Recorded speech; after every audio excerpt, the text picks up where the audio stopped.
36º MIEP. 33º? Gente, acabaram de me dizer que era 36º, desculpe. Eu achei que até estavam poucos MIEP demais, mas 33º. Desculpe a má informação. Mas mais importante do que 33º, 4º, ou 5º, ou 58º, é que nós vamos trazer alguém muito especial hoje. Alguém iluminado, alguém que já esteve aqui, para muito prazer, muito orgulho e muita contribuição espiritual a este evento da Nova Consciência. Mas isso não são coisas que eu devo falar. Quem vai falar sobre isso vai ser o Josimar Alves, que é membro da Associação Municipal aqui de Campina Grande. Da Paraíba. Não, Campina Grande. Espírita. Desculpe tudo isso, mas o pessoal me avisa em cima da hora. Mas quando a gente faz as coisas com muita sem cerimônia, vai ficar alegrinho. Mas é muito bem. Senhoras e senhores, boa noite.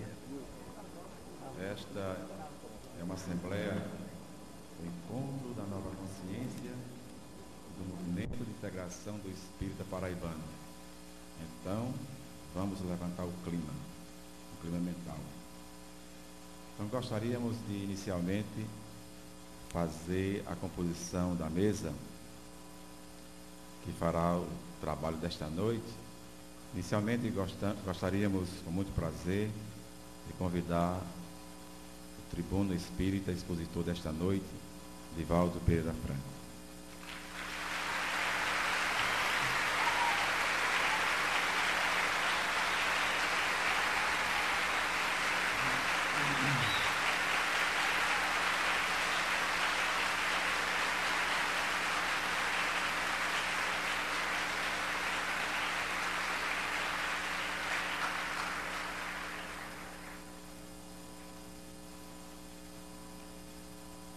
Gostaríamos de convidar o Dr. José Raimundo de Lima, presidente da Federação Espírita Paraibana.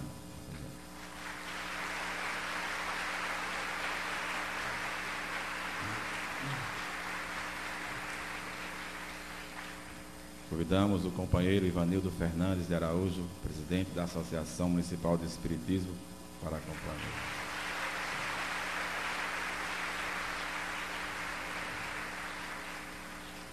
Convidamos o tribuno espírita de Pernambuco, Frederico Menezes, para compor a mesa.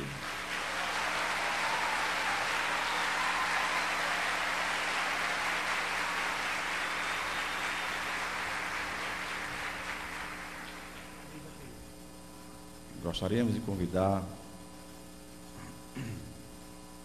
o tribuno espírita também, professor de Viçosa, Minas Gerais, professor Luiz Cláudio, para compor a mesa.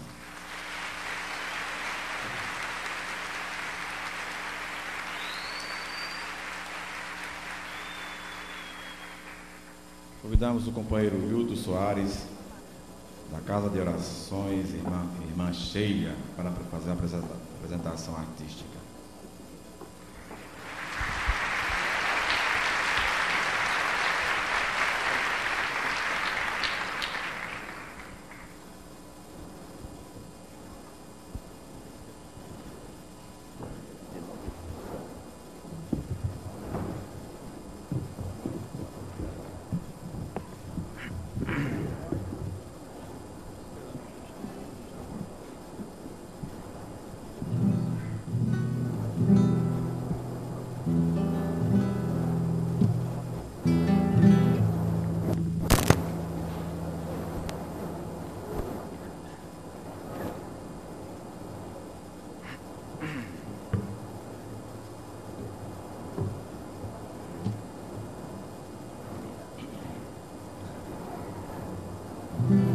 Boa noite, vamos iniciar, vamos entrar no clima, né, do 33º encontro aqui no MIEP, fazendo essa abertura hoje à noite, trazendo grandes personalidades do movimento espírita, e vamos fazer um esquema para a gente preparando logo o nosso espírito para um grande momento com o grande Walter.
Inicialmente, vamos fazer uma oração.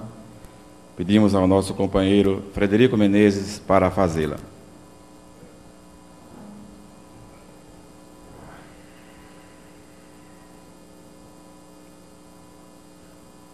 Senhor da vida, nesse instante em que nos recolhemos para ouvir a Tua mensagem, aqui estamos voltando o nosso coração aos valores da espiritualidade, voltando a nossa alma ao contato com a Tua presença, com a Tua inspiração. Favorece, como sempre, o amigo mensageiro do Teu amor na noite de hoje, para que ele possa veicular o conhecimento libertador e o sentimento de que nós carecemos para abrir os nossos horizontes e ampliar as conquistas do nosso coração. Fica conosco em vibrações de paz e prossegue em nossas vidas, hoje, por todo sempre. Senhoras e senhores, o conferencista desta noite é Divaldo Pereira Franco. Nascido em Feira de Santana, Bahia, desde a infância que se comunica com os espíritos. Aos 16 anos, concluiu o curso de professor primário e aos 18 anos mudou-se para a capital da Bahia, Salvador, onde fundou logo depois o Centro Espírita Caminho da Redenção, que posteriormente, em 1952, inaugurou a obra social Mansão do Caminho. É um conglomerado de edificações, 53 edificações, onde já foram atendidas, são atendidas diariamente 3.200 crianças em várias atividades socioeducacionais. E Divaldo, sendo solteiro, conta com 600 filhos adotivos educados em lares substitutos. E este trabalho socioeconômico socioeducacional, já atendeu mais de 33 mil crianças e jovens carentes. Como médio, psicógrafo, escrevente e médio, produziu mais de 240 livros, dos quais 70 traduzidos para o estrangeiro em 16 idiomas. Fez palestras em 50 universidades, sendo mais da metade no exterior. Conta com mais de 14 mil conferências, sendo 900 em cidades brasileiras e 500 em cidades do exterior.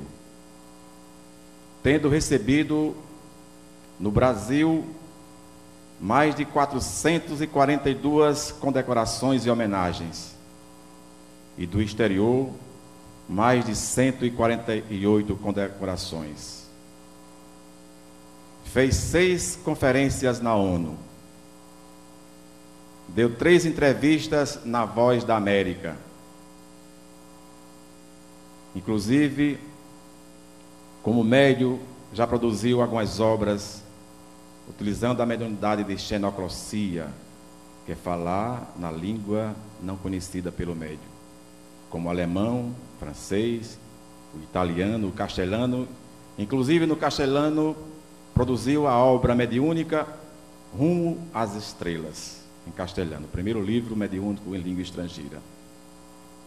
Então, Divaldo Pereira Franco está hoje conosco, e ele é muito mais do que isso, é um resumo do que isso que nós estamos dizendo. A conferência desta noite, ela, dentro da programação do 15º Encontro para a Nova Consciência, representa para nós espíritas a abertura oficial e solene do Movimento de Integração do Espírita Paraibano, na sua 33ª versão. Um movimento que vem sendo produzido pela Associação Municipal de Espiritismo. Então, nós agradecemos a Divaldo Pereira Franco, este ser, este médium, essa criatura extraordinária, a quem pedimos licença a ele para chamar Homem Amor. Então, meus irmãos,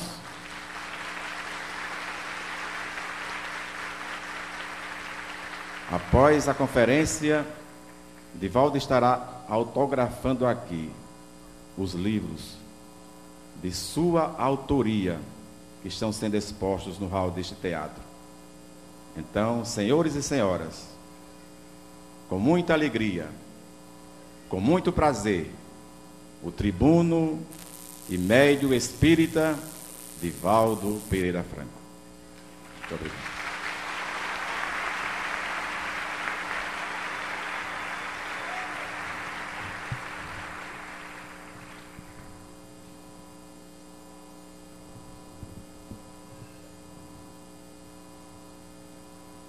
Senhoras,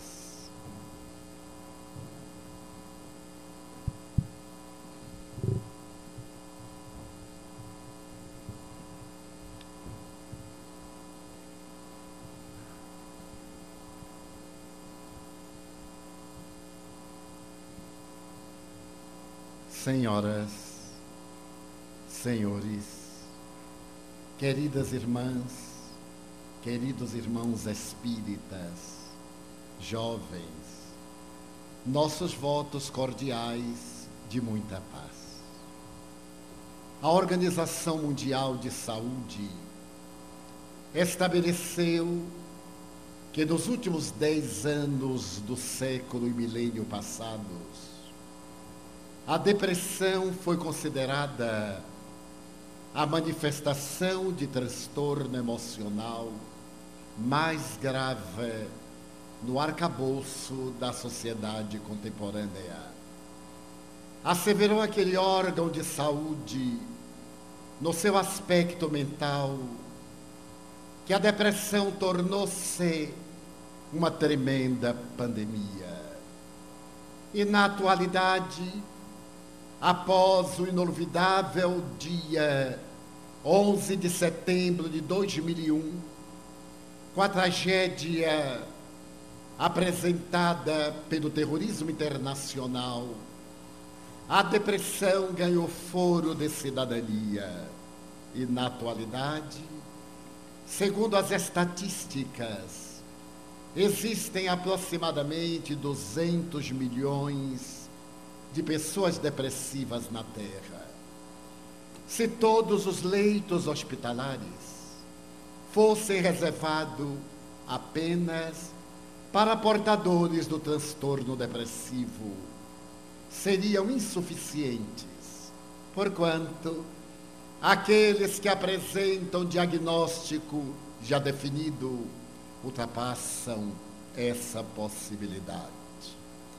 Teólogos, filósofos, sociólogos e psicólogos procuram explicar a razão dessa tremenda síndrome que se alarga no aspecto da síndrome do pânico e em outras manifestações degenerativas, tais a síndrome de Parkinson e a terrível degenerativa de Alzheimer. E chegam à conclusão que esses distúrbios são decorrência inevitável da vida que nós edificamos na Terra. É o resultado do estresse, da ansiedade, dos distúrbios de conduta, das aspirações frustradas, do avanço da ciência e da tecnologia, sem o respaldo de uma formação moral. E ainda afirmam os estudiosos do comportamento que a depressão certamente ameaça a estrutura do equilíbrio sociológico da Terra. Todavia, se fizermos uma análise histórica, mesmo que perfunctória, através da análise da psiquiatria, verificaremos que a depressão é um transtorno tão grave e tão antigo, que se encontra ao lado da criatura humana desde os primórdios do seu desenvolvimento antropossócio-psicológico. Na tradição antropológica, assevera-se que em determinado momento o Homo sapiens, recém-saído do Pithecanthropus erectus, ao olhar o crepúsculo, foi tomado por uma grande melancolia. E mais tarde, nas tradições das obras sagradas de muitos povos, como o Bhagavad Gita da Índia, teremos ocasião de acompanhar Krishna dialogando com seu discípulo Arjuna e asseverando-lhe a necessidade de ele lutar com todas as fibras contra inimigos soezas que lhe ameaçavam a existência. O jovem discípulo, diante do sábio mestre, pergunta-lhe: e quem são esses inimigos?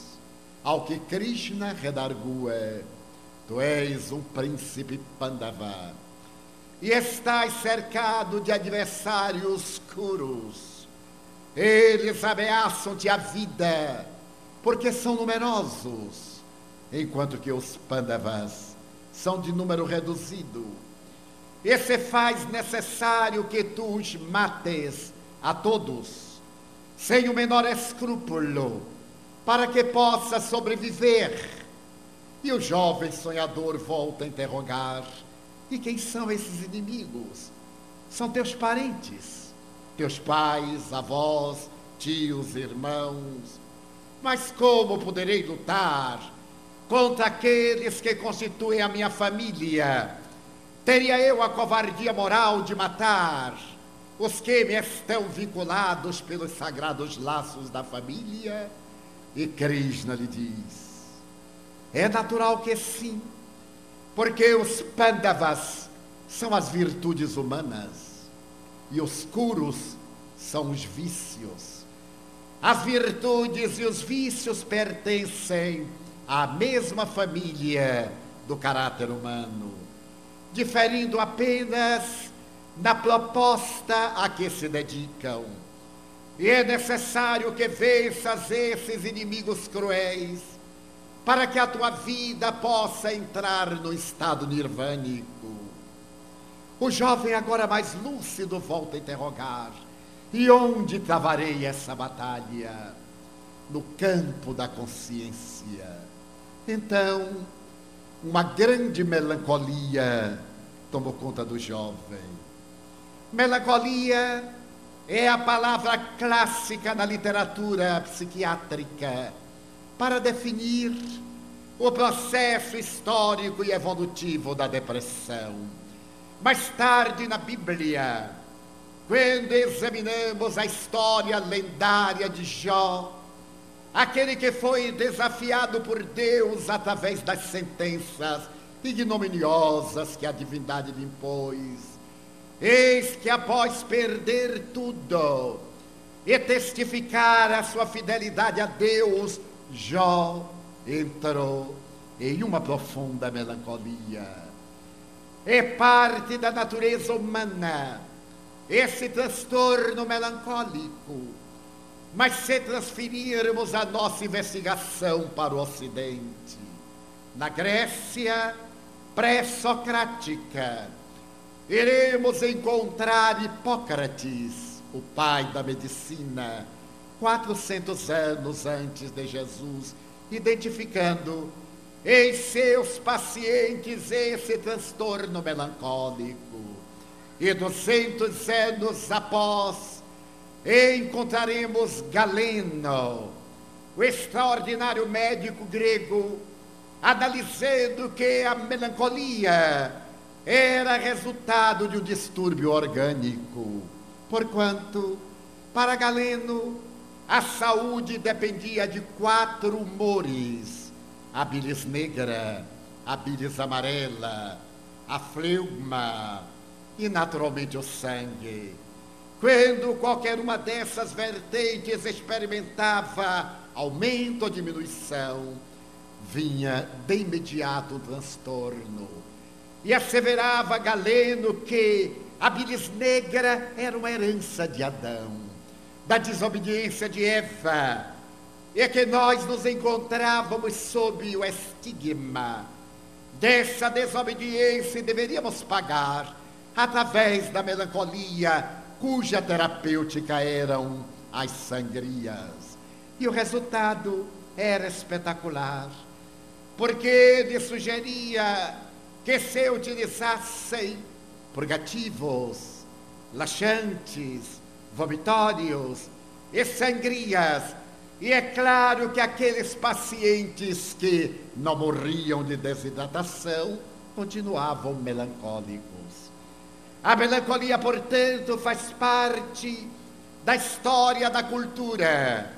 Os gregos antigos diziam que os deuses, quando se revoltam contra os homens, castigam-nos, tornando-os melancólicos. Mais tarde se irá asseverar que Sócrates e Platão periodicamente entravam em transtorno depressivo quando eram inspirados pelos deuses. Temos aqui uma bifurcação: aquela melancolia que é punitiva e aquela melancolia que abre os canais psíquicos para a inspiração.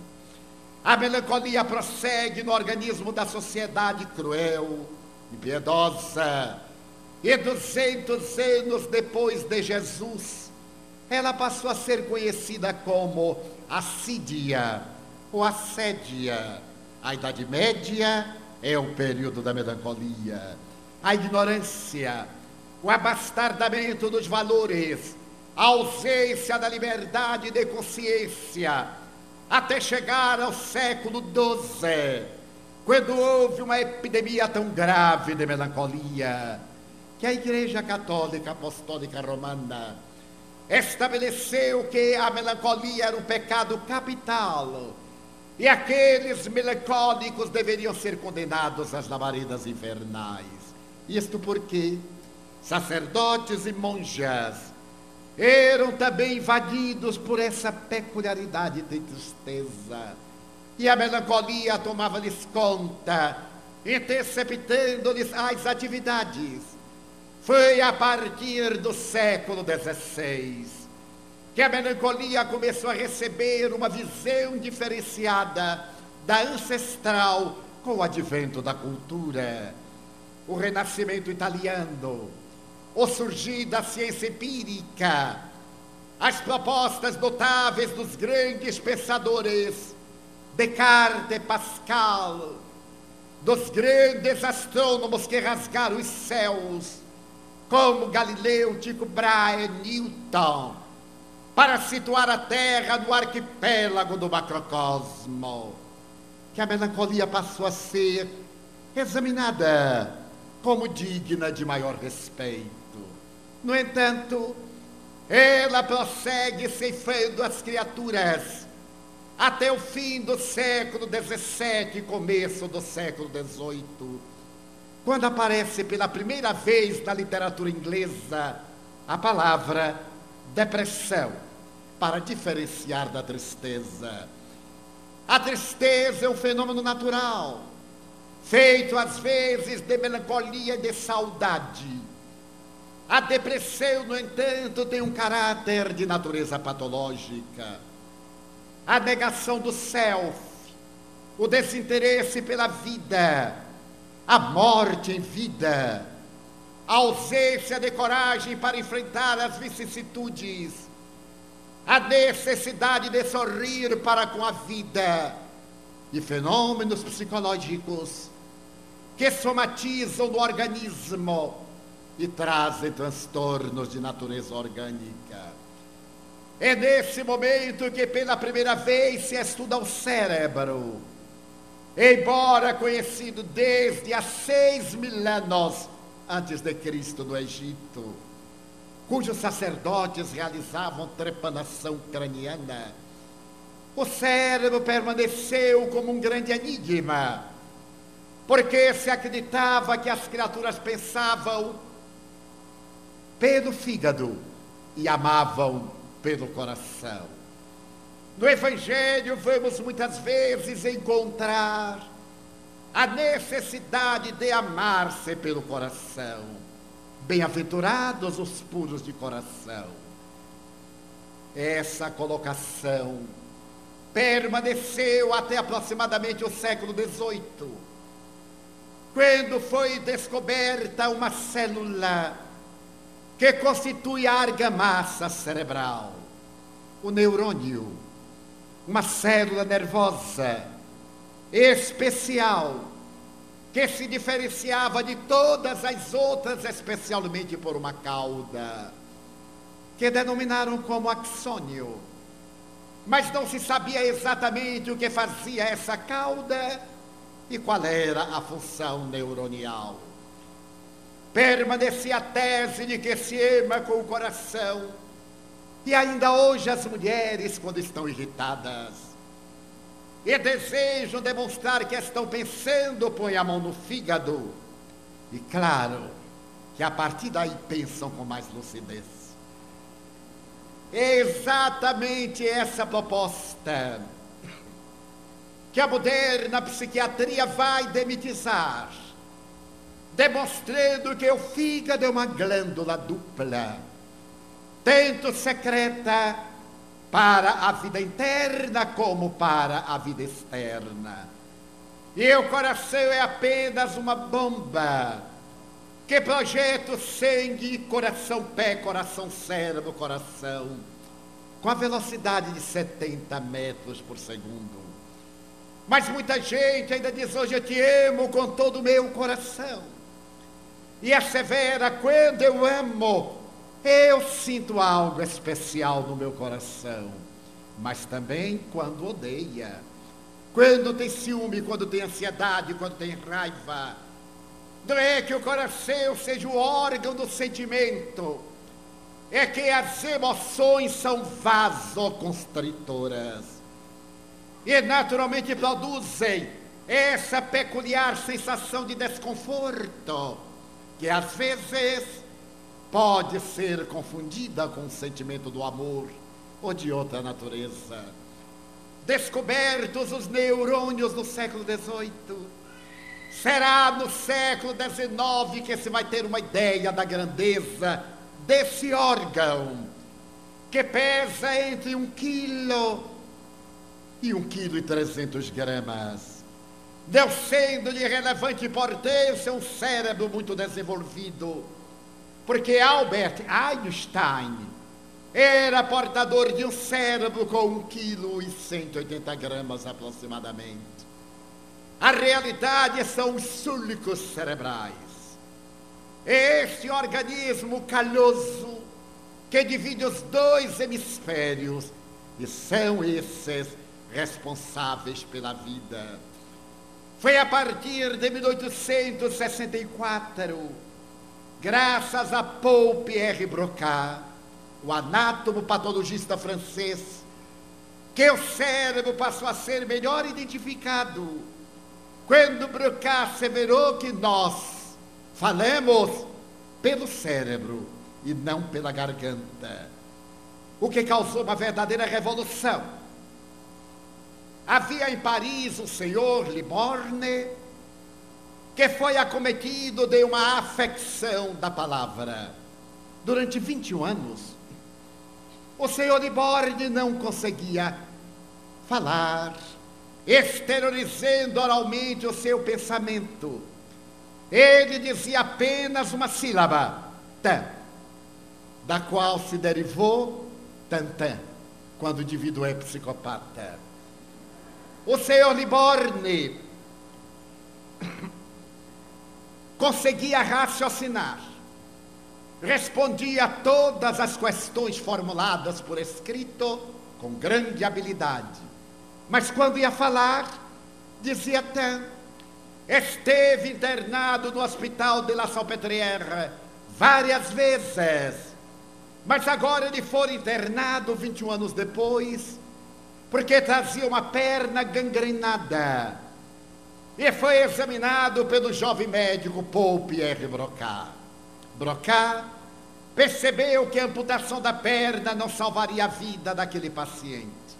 Nada obstante, sendo médico idealista, ele descobriu que aquele homem era portador de um fenômeno que iria demonstrar a diferença entre os pitecântropos erectos e as criaturas humanas, a diferença básica entre um símio e uma criatura humana é que aquele homem tinha as cordas vocais perfeitas, o aparelho fônico ideal, mas não falava.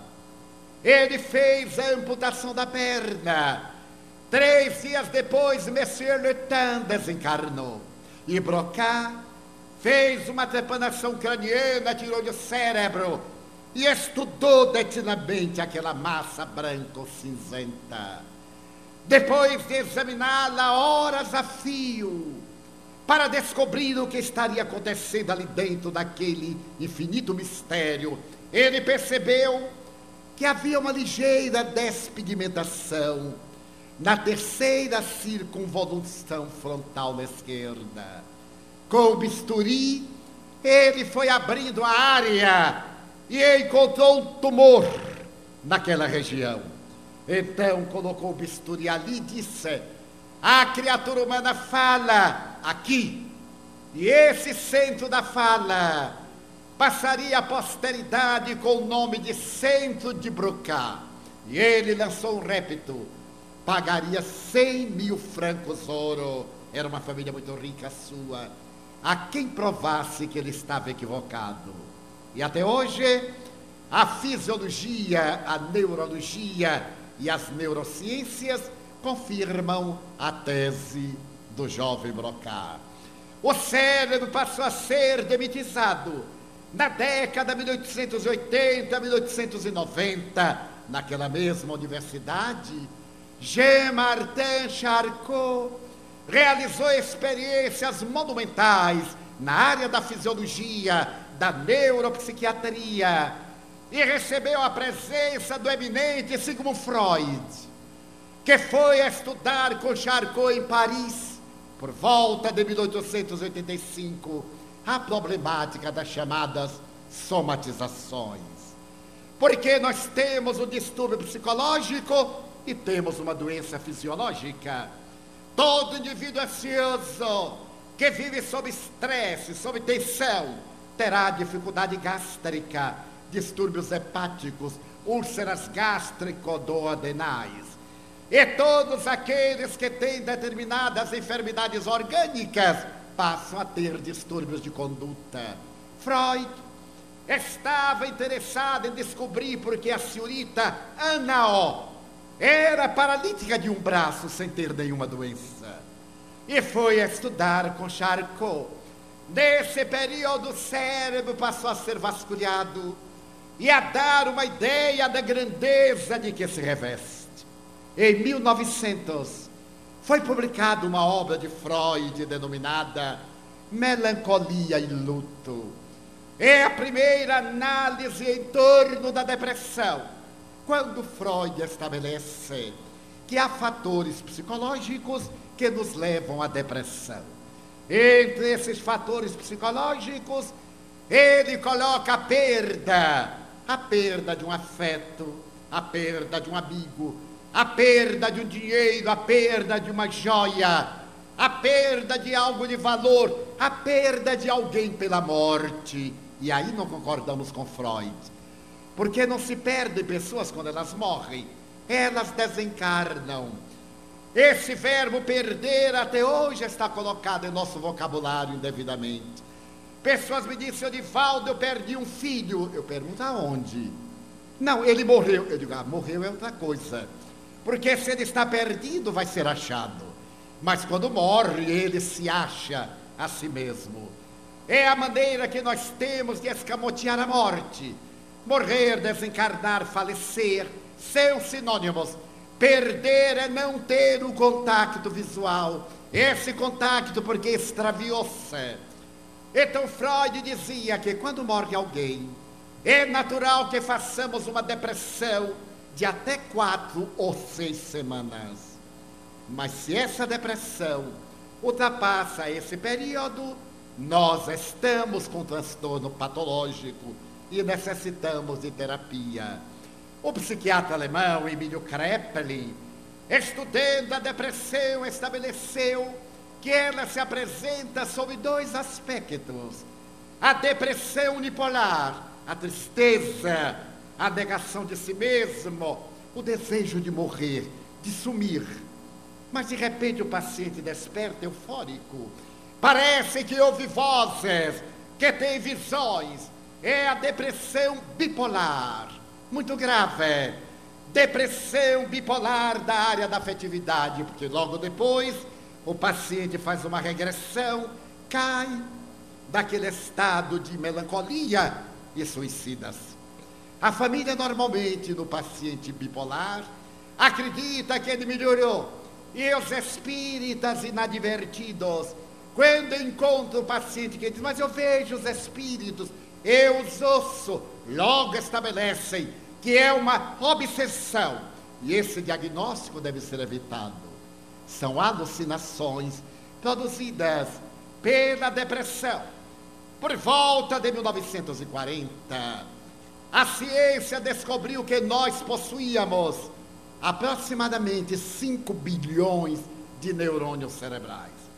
E que eles são importantes em nossas vidas, porque as sinapses, as neurocomunicações, através do axônio cauda, é que respondem pela nossa vida, movimentos, emoções, aparelho digestivo, excretor, reprodutor. E estabeleceram que, àquela época, os neurônios morrem diariamente em número de 15 mil. E por isso, desde a hora que sinais se começam a morrer neurônios, quando nós chegávamos aos 40 anos, já éramos velhos. Como disse o nosso apresentador, eu nasci em Feira de Santana, uma cidade do interior. E nos anos 40, eu me recordo que pessoas válidas, de 45, 50 anos, eram tidas como velhas. Isto porque, à medida que os neurônios morriam, a pessoa acreditava que havia perdido a faculdade de pensar, haviam perdido a faculdade da memória, e diziam, não, eu estou muito velho para cuidar disso. Os homens colocavam um boné e iam jogar gamão, dominó. As mulheres iam tricotear a vida alheia e ficavam perfeitamente contentes com esse estado de envelhecimento. Nos anos 50, no entanto, graças ao advento do microscópio eletrônico, a idade mental das pessoas passou para 55, 60 anos. E você passou a acreditar que uma pessoa de 60 anos era velha. Eu mesmo olhava um homem de 60 anos e para mim era uma múmia recém-chegada do Egito.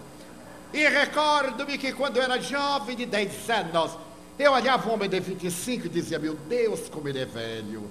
Eu não chegarei aí. Eu era poeta da ignorância. E de repente eu completei 25 anos.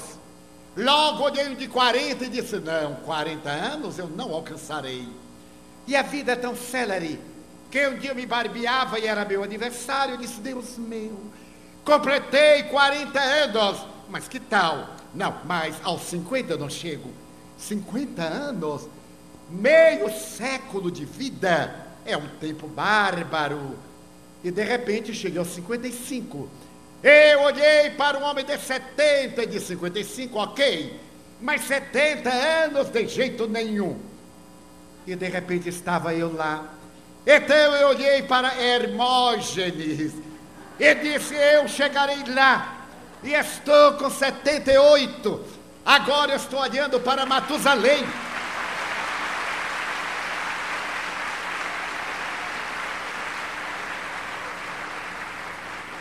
E estou dizendo, Matusalém, segura o pé que eu vou chegar aí. Sem o menor receio, porque em verdade não é a perda dos neurônios que nos faz envelhecer, é o desinteresse pela vida, é a preguiça mental, são os nossos hábitos arraigados, porque logo nos anos 70, a neurofisiologia constatou que nós possuíamos, em média, 70 bilhões de neurônios. E por mais que morressem neurônios, havia neurônios para mais atividades. Descobriu-se mais que os neurônios não se repetem, tese tradicional, hoje com alguma alteração. E quando eles vão morrendo, os que ficam substituem-nos. Aquele axônio, a cauda, ramifica-se, fazendo dendrites, ou árvores, ou ramos. Então a proposta da ciência é não envelheça mentalmente, mantenha ideais, trabalhe, abrace trabalhos, procure pensar, leia. Nada dessa proposta, quando eu vou ler me agarro um sono, os obsessores não deixam, principalmente irmãos obsessores de preguiça. É que nós deveremos ter uma vida mental ativa, mas nos anos 90, a neurociência estabeleceu que nós possuímos entre 75 bilhões e 100 bilhões de neurônios. E descobre uma coisa extraordinária, científica, que os homens possuímos alguns bilhões de neurônios mais do que as mulheres. Para nada.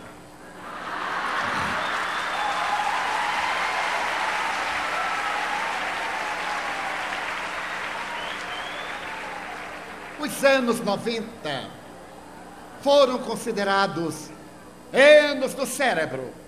Cientistas americanos e europeus pediram ao Congresso norte-americano para declarar que essa foi a década do cérebro. E o presidente George W. Bush denominou aqueles 10 anos como o período do cérebro, no qual a cerebrologia avançou mais do que em 6.640 anos de investigações. Então descobriram-se os emaranhados cerebrais.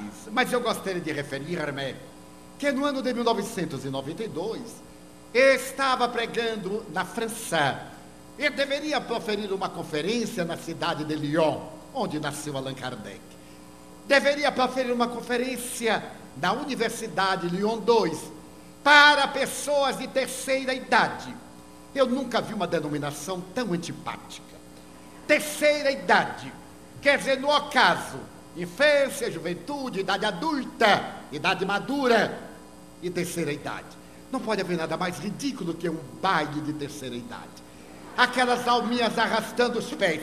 Eu prefiro dizer, embora esteja muito longe desse período, a melhor idade.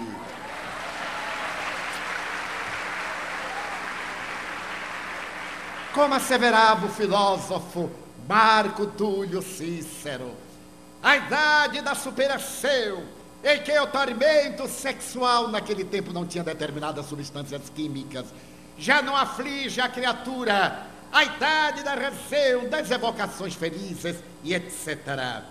Eu ia para a conferência com uma tradutora fantástica, uma amiga brasileira que reside em Paris há 40 anos, e que me traduz ao francês na França, na Bélgica. E quando eu cheguei à aula de antropologia, estavam ali mais de 600 alunos da universidade, de terceira idade. Eu olhei para os alunos e me senti um enfant gâté. Eu era o mais jovem de todos. Então, senhores, imaginem quais eram os meus ouvintes. Proferi a conferência. O tema era a reencarnação e a antropologia. E ao terminar, 1h30 depois, após atender as perguntas e respostas, umas 3 horas após, eu estava preparando-me para sair, quando veio uma senhora que se me tornou modelo. Francesa de Lyon, ela estava vestida como as velhinhas europeias, era primavera, chapéu de florezinha, um véu. Chegou-se até mim e me disse: Monsieur Franco, eu adorei a tese da reencarnação. Eu não sabia que nós podemos voltar. Eu estou fascinada. Eu quero dizer ao senhor que eu tenho 82 anos. Eu olhei para ela e, como eu tenho olho clínico, eu vi que ela se equivocou mais ou menos nos 5 anos. Porque a mulher que não se equivocar na idade não é feminina. Aquelas que dizem: eu sou leal, eu digo a minha idade, aquela já teve há 10 anos. Na Mansão do Caminho eu tenho uma amiga, colabora comigo há 40 anos. E não há muito ela me disse: Divaldo, eu queria convidá-lo para o meu aniversário de 50 anos. Eu tive um choque, mas mantive a dignidade. A filha disse: mamãe, o que é isso? Eu já fiz 38. Ela disse: meu Deus, que cabeça. 60, Divaldo. Mamãe, seu filho mais velho tem 45. Ah, deixa para lá a idade, é o meu aniversário. Então aquela senhora chega até mim e diz: Monsieur Franco, eu tenho 82 anos de idade e estou estudando antropologia. Já fiz 3 anos e faltam-me 4. Eu fiquei deslumbrado e perguntei: e a senhora pretende exercer antropologia? É lógico. Se eu não fosse exercer, eu não estaria estudando. Eu então lhe fiz uma pergunta com muita sutileza. Imaginemos, no absurdo, uma probabilidade remota. E se a senhora morrer antes? Ela disse: não há problema. Na outra reencarnação eu já venho antropóloga.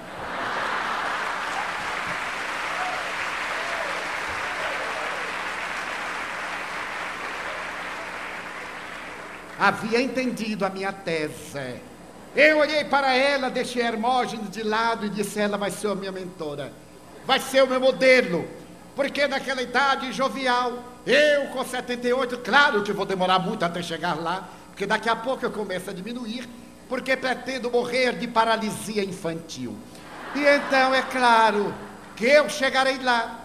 Muito bem, mas a ciência descobriu que esses neurônios, desde os anos 60 pesquisados, produzem substâncias que são chamadas neuropeptídeos. É uma forma de aminoácido que em doses mínimas sustentam a nossa vida.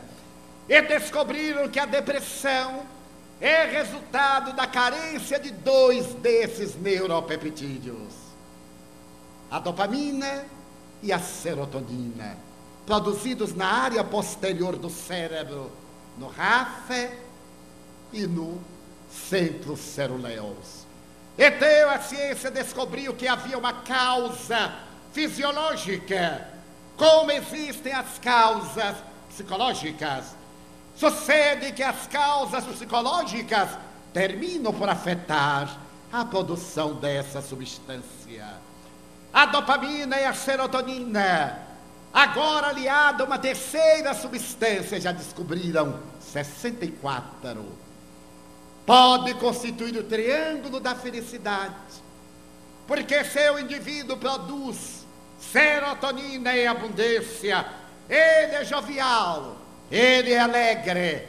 Mas quando o trauma, o distúrbio de tal do qual a natureza o assedia, ele que deixa de produzir a substância e entra em depressão.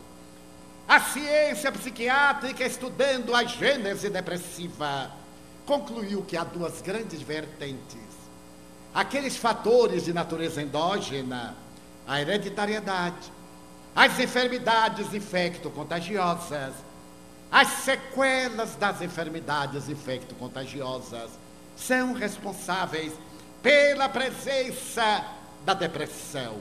O filho de um depressivo terá 30% de ser depressivo também. Se ambos genitores forem depressivos, ele salta para 70% de probabilidades de ser também depressivo. Mas existem os fatores externos. Entre esses fatores externos, as angústias, os relacionamentos psicossociais, as dificuldades socioeconômicas, os desafios afetivos, as perdas, como fatores preponderantes para a depressão. Coube ao Espiritismo, na sua condição de ciência da alma, apresentar uma terceira vertente de psicogênese depressiva, que foi denominada obsessão, apoiada na tese grega de que os deuses puniam as criaturas, entre aspas. Existe a interferência dos espíritos em nossas vidas, e eles podem contribuir para o nosso bem, quando nobres, para o nosso mal, quando perversos, equivocados, transtornados. A depressão, portanto, pode apresentar-se de natureza fisiológica, por hereditariedade ou por doenças, de natureza sociológica, pelos fatores extrínsecos, e de natureza espiritual, pela interferência de espíritos perturbadores, que na Bíblia consigna como possessões diabólicas. Allan Kardec optou pela palavra subjugação, porque a palavra possessão dá a ideia de possuir como líquido que se adentra no vasilhame e o preenche em totum. Como o espírito desencarnado não entra em nosso corpo, é o espírito encarnado que, através do seu perispírito psicossoma, o corpo astral, entra em sintonia com aquele do desencarnado, que, atraído pelas leis de afinidade, de gosto, de sensualidade, ou de nobreza, ou graças aos males que praticamos em existências anteriores, acercam-se com uma limalha de ferro atraída por um imã e passam a interferir no comportamento da criatura. Do ponto de vista psicológico, como psiquiátrico, a depressão apresenta-se primeiro como ansiedade, uma certa insatisfação.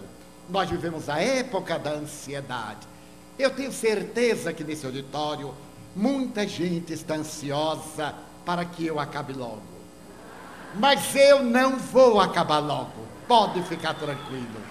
Então, essa ansiedade torna-se patológica. A pessoa fica na televisão varrendo os canais, graças ao controle remoto. Não gostei, não gostei, não gostei. Não tem nada que preste. E aí a pessoa coloca uma música. Não, não gostei, não gostei. Ele está sempre no amanhã. Essa ansiedade é patológica. Quando a pessoa espera, tem sudorese abundante, tem colapso periférico, tem disritmia cardíaca, é patológico. Essa ansiedade resulta de um estresse, de uma insatisfação em torno da vida. Ela pode ser natural ou pode ser estimulada por espíritos desencarnados. E a depressão pode apresentar-se como um surto depressivo, a pessoa deitar-se bem e acordar totalmente mergulhada no abismo, ou pode ter um processo lento, insônia, episódios de insônia, passar várias horas acordado e ao amanhecer dormir pesadamente, e possibilidade de levantar-se ato contínuo quando desperta. A pessoa fica deitada imaginando, eu tenho que ir banhar-me. E o que é natural fazer em um átimo, o depressivo fica imaginando, vencendo aquela dificuldade, falta de serotonina. Ela pode ser fisiológica, mas pode ser a indução do espírito perverso que irá constranger o neurônio a não produzir a substância. É um fenômeno parapsíquico de natureza psicológica com efeitos fisiológicos. Então a depressão pode apresentar-se como insegurança, instabilidade, reações mórbidas, complexo de inferioridade, mania de doenças, são características da depressão. É nesse quadro que se instala lentamente E aqueles que acompanham o depressivo não acreditam no que ele está sofrendo. É um transtorno dos mais dolorosos, porque a pessoa não tem como liberar-se. É como dizer, se esforce-se, reaja. Só que a pessoa não sabe como reagir, não tem como reagir. É indispensável na terapêutica psicológica ou psiquiátrica. Você tem raízes freudianas, psicanalítica, mas a terapêutica fundamental é a da transformação moral do paciente através da sua entrega a pensamentos saudáveis, a leituras edificantes, a oração, a prática da caridade, a meditação, a yoga, para poder restabelecer o equilíbrio psicofísico, para que a respiração iógica possa produzir a boa oxigenação cerebral, estímulos para a vida, o jogging, as caminhadas, naturalmente sob controle médico. Graças ao avanço da ciência, a farmacologia conseguiu, a partir dos anos 70, a descoberta de produtos específicos, que a partir dos anos 50 foram chamados de barbitúricos, através da aplicação de substâncias químicas, o indivíduo pode restaurar a saúde na depressão. Há determinados produtos que são receitados a miúde e que envolvem o neurônio no cérebro com aquele quimismo e obriga as intercomunicações, até o neurônio passar a produzir a serotonina e a noradrenalina, e o médico começa a diminuir a dosagem. É comum nós, latino-americanos, odiarmos qualquer terapêutica psiquiátrica ou psicológica e detestarmos remédios. Começamos a terapia, melhoramos e dizemos, já estou bom, e largamos. A depressão pode ser sazonal, periódica, em determinadas datas, pode ser infantil, juvenil, adulta, senil, pré-parto, pós-partum.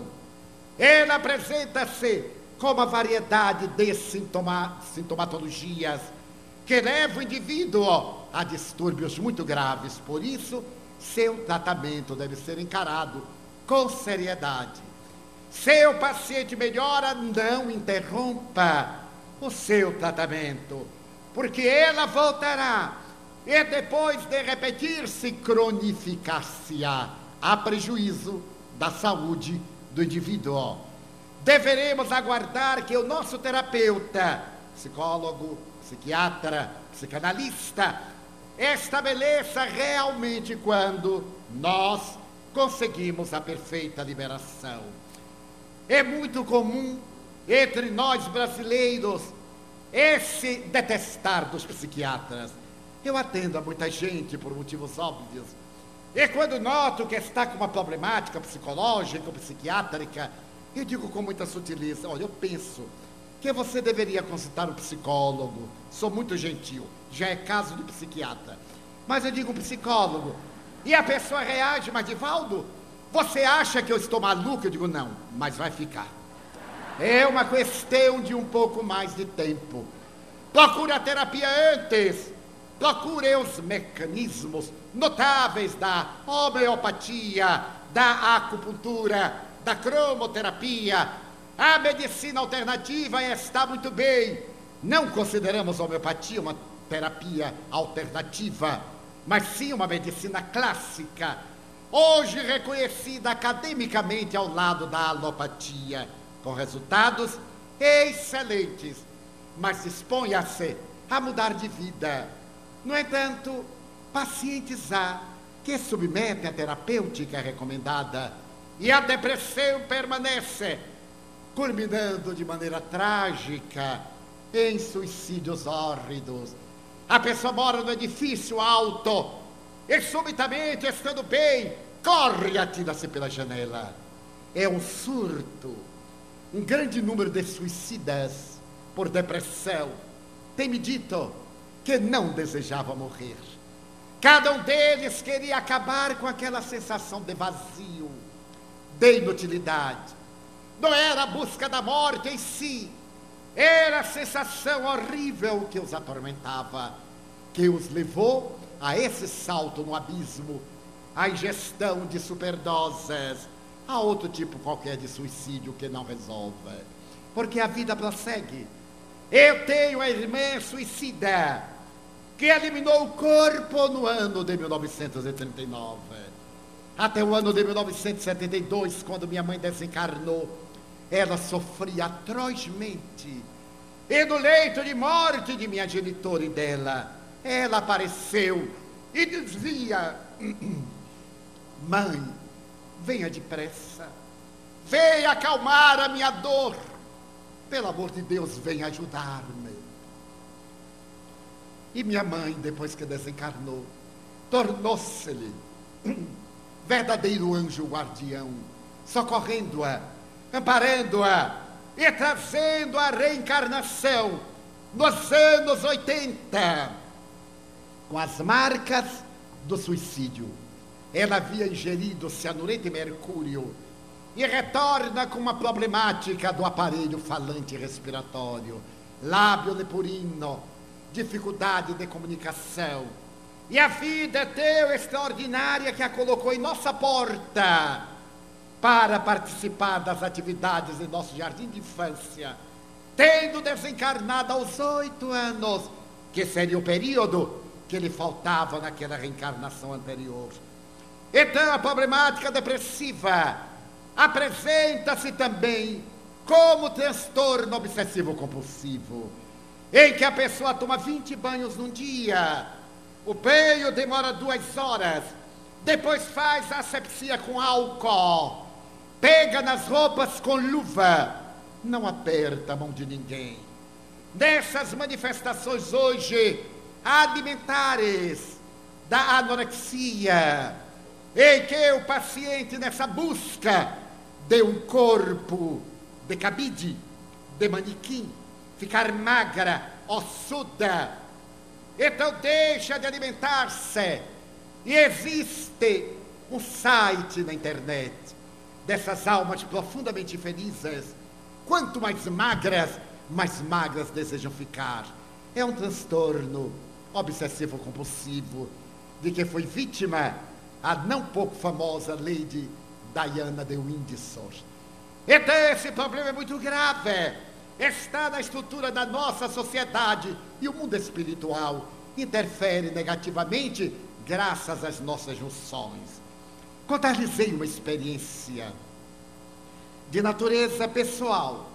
Encontrava-me em Lisboa há 4 anos, realizando o périplo por Portugal, e ao término, um casal, uma menina triste, acercaram-se-me, e os pais me disseram: nós não somos espíritas, nós somos muito religiosos. O que é que vale dizer que eles eram católicos? Mas nossa filha está doente, retiremos-la do sanatório para que viesse até aqui. Amigos recomendaram-na trazer-lhe para que o senhor nos dissesse alguma coisa. Ela tem impulsos de suicídio, já tentou 5 vezes. Felizmente, na nossa vigilância, conseguimos salvar. Nossa filhinha tem apenas 16 anos e se encontra nesse estado há 2 anos. Já recorremos aos melhores psiquiatras suíços. Ela procurou os melhores especialistas de Coimbra e está internada aqui no Sanatório X da cidade de Lisboa.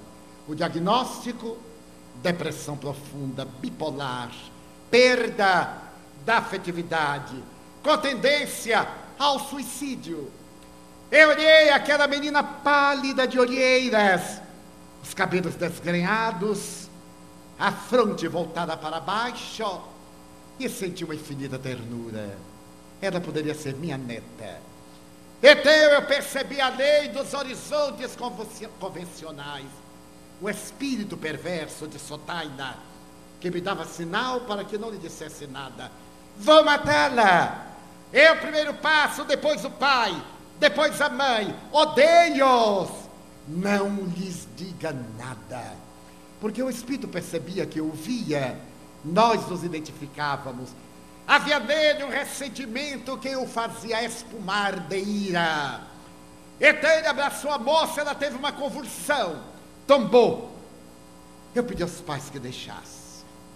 Houve um ligeiro burburinho, um dos últimos ali presentes. Então eu ergui-a, sentei-a, não lhe disse nada. E disse aos pais: dê-me o nome, o endereço, porque eu estou cada dia numa cidade que eu não posso fazer nada. Quando retornar a Salvador, vamos intentar uma terapia com os bons espíritos. Continuem na sua religião. Supliquem a Deus, a Maria Santíssima, a senhora que é mãe, peça, mãe de Jesus, que sentiu a dor do Calvário, para que ampare a senhora também nesse Calvário. Mas não pude me esquecer da dor dos pais, nem da angústia da menina. Os pais me diziam: nós somos ricos, mas a nossa vida perdeu sentido, ela é filha única. O senhor pode imaginar? Eu disse: não, não posso, porque nós não podemos imaginar emoções, temos uma ideia. Eu os abracei, falei-lhes que não prometia nada por causa das leis soberanas, mas que pelo menos a partir daquele momento eu ia orar. Ao terminar a jornada no país irmão e retornar às nossas atividades, trouxe-lhe o nome e coloquei em nosso livro de reflexões, de preces, de vibrações. Na próxima reunião mediúnica, através de mim, incorpora um espírito tenebroso. As nossas reuniões são todas gravadas, para depois avaliarmos, gravadas e arquivadas há 31 anos. Porque nós não queremos enganar a ninguém, também não queremos ser enganados. O que os espíritos dizem, nós avaliamos, para evitar o embuste, a promessa falsa, porque o espiritismo é a doutrina do bom tom, da lógica, da razão, é a doutrina do bom senso, é a ciência que investiga e comprova, com as suas respostas filosóficas e o seu maravilhoso elenco ético, moral, religioso. O Espírito dizia, entre outras coisas: tenho razões para matá-la. Eu era sacerdote na região tal, às margens do rio Mondego, em Portugal. Era um sacerdote aldeão, católico, fiel a Deus, a minha crença. Isso no começo do século XX, quando descobri que o nosso prefeito era desonesto. Mas que fenômeno, que descoberta. Mas ele descobriu que o político era desonesto, e ele ficou chocado com o desviar de verbas que eram mandadas para a aldeia, e sua excelência surrupiava. Ele teve uma ideia, mandou chamar o prefeito, sendo um homem de fé religiosa, falou-lhe lealmente que o prefeito deveria mudar de conduta. A comunidade era pobre, necessitava daqueles minguados, daquelas minguadas moedas. Mas o prefeito sorriu, zombeteu, prometeu, mas não deu importância. O que fez ele? Nos sermões que pronunciavam a Semana Santa, ele começou a anunciar que tinha uma grande revelação a fazer no Domingo de Ramos, que seria a abertura da Semana Santa. E mandou dizer ao prefeito que acompanhasse os seus sermões. Então aconteceu algo inesperado. A senhora do prefeito, a primeira-dama, que parecia uma mulher recatada até então, começou a ter expressões pouco recomendáveis em relação a ele. Olhava-o, sorria, piscava-lhe o olho, aquela forma de namorar de antigamente. Porque hoje é cheguei, já fui, tchau, acabou-se. E ele foi tomado de espanto. No domingo, que deveria ser o do sermão, ela antes pediu-lhe que não dissesse nada, enquanto não a ouvisse em confissão, depois da missa. Após a saída de todos os fiéis, ela desejava abrir-lhe a alma no confessionário na sacristia. E ele acreditou, evitou dizer o drama que estava ocorrendo de acusar o prefeito.